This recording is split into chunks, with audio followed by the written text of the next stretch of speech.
Last week, Harvard University released a 134-page report and a slick new website detailing the university's historical ties to slavery.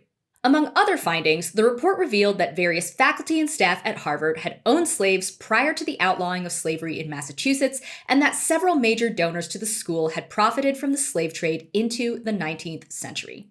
This report was naturally accompanied by much media fanfare, and to atone for its complicity in this historical injustice, the university has now committed to the following. The report encourages the university to engage with descendants, partner with historically black colleges and universities, and create an endowment to help reparation efforts, something the university's president says he's committed to doing. We must continue to acknowledge and celebrate the diversity of our community today and the ways in which that diversity makes us better, stronger, and wiser. Harvard's president announced $100 million in funding that's going to go to an endowment to, quote, redress past wrongs. The university is still trying to figure out exactly how it's going to use that money. So plenty of people have already pointed out that this current plan for atonement is so vague that it amounts to basically nothing. They have a point. Despite Harvard's announcement of a $100 million special fund dedicated to addressing its past ties to slavery, the school hasn't actually said how the money will be spent other than continuing to study Harvard's legacy of slavery. There's also an even deeper problem here. Even if every cent of that $100 million went to reparations for the direct descendants of the people who were once enslaved by the university, the whole initiative still amounts to a PR spectacle that functions as a distraction from the larger question of Harvard's wealth. Like other private universities, Harvard currently sits on a giant endowment. In fact, Harvard's endowment is the largest of all universities in the US and clocked in at over $53 billion last year. For context, that amount is greater than the total GDP of Bolivia. According to US News, the 10 largest university endowments together totaled nearly $210 billion last year.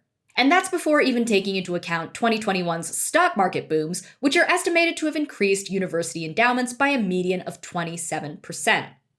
Because universities are able to claim nonprofit status, these endowments are almost entirely tax exempt. And since schools generally don't spend down a significant portion of their endowments each year, they effectively function as tax shelters for elite institutions. Now, these schools, of course, claim that they need these giant endowments for things like research and scholarships and financial aid for students, but the truth is they often shell out far more on managing these endowments than they do on helping students with tuition. For instance, Harvard used around $242 million from its endowment on tuition assistance in 2012.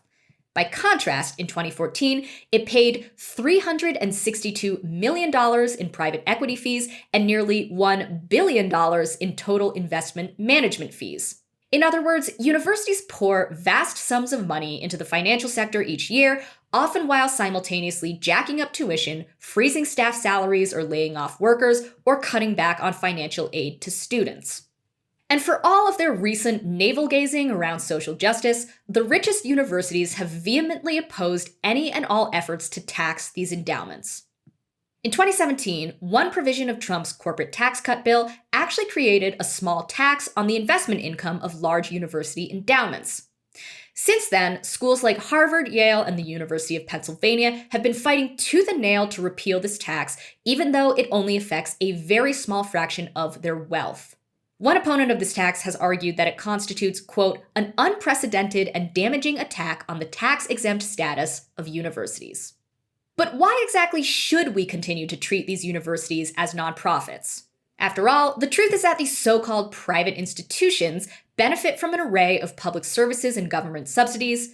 As the economist Richard Vedder has pointed out, with very few exceptions, all of them are heavily dependent directly or indirectly on governments for support.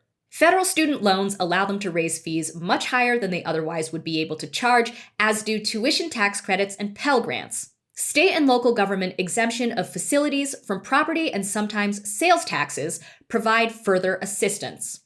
The federal government hands out research grants with generous, probably overly generous, provision for overhead expenses.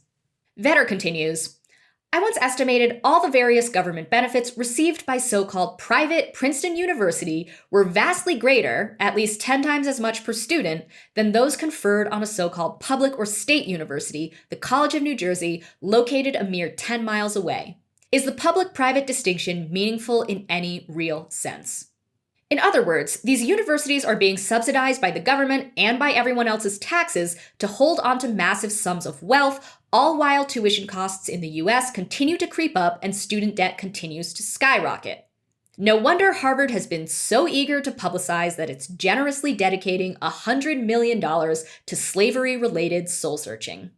But the truth is that no special fund that's set up and controlled by a private university, no matter how earnest or how radical sounding it is, can replace an endowment tax.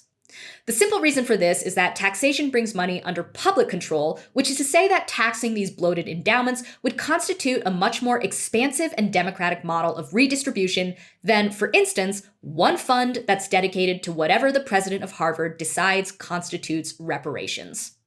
It's a shame that, to date, the ongoing culture wars have meant that the right has largely taken the reins on this particular issue of taxing university endowments. Last year, for instance, Republican Senator Tom Cotton introduced a bill proposing a 1% tax on endowments held by the wealthiest universities, which include Harvard and other Ivy League schools. Of course, we all know that Cotton is no champion of the working class. He supports corporate tax cuts, opposes tax hikes on capital gains, opposes tax increases on the wealthiest 1%, and has rejected a $15 minimum wage. By his own admission, the intention of his bill was to punish so-called woke universities, not to actually seriously fund public services for working people. But the truth is that giant university endowments should be taxed, and progressives shouldn't shy away from this position just because the right is grinding some culture war axe. Paul Prescott, a candidate for state senate in Pennsylvania's 8th district, which is home to the massively wealthy University of Pennsylvania, has argued that the nonprofit status of elite universities should be changed to a 501c7 status so that their endowments can be taxed as a revenue source and used to help fund public education and citywide social services. Paul writes, the 501c7 status is reserved for private clubs, and many of these institutions do indeed operate more like private clubs than charitable nonprofits. Most of the facilities and benefits these universities offer can only be accessed by students and faculty, not the general public. I think private club is exactly the right way to describe a school like Harvard. What else do you call an institution with a 5% acceptance rate that costs up to $84,000 per year to attend? Maybe it's time for lawmakers and the media to take note of the massive wealth this club is hoarding rather than fixating on flashy culture war stunts like whether the school is properly self-flagellating for its complicity in slavery. If you like this video from The Jacobin Show, please hit like and subscribe and share with your friends. Thanks.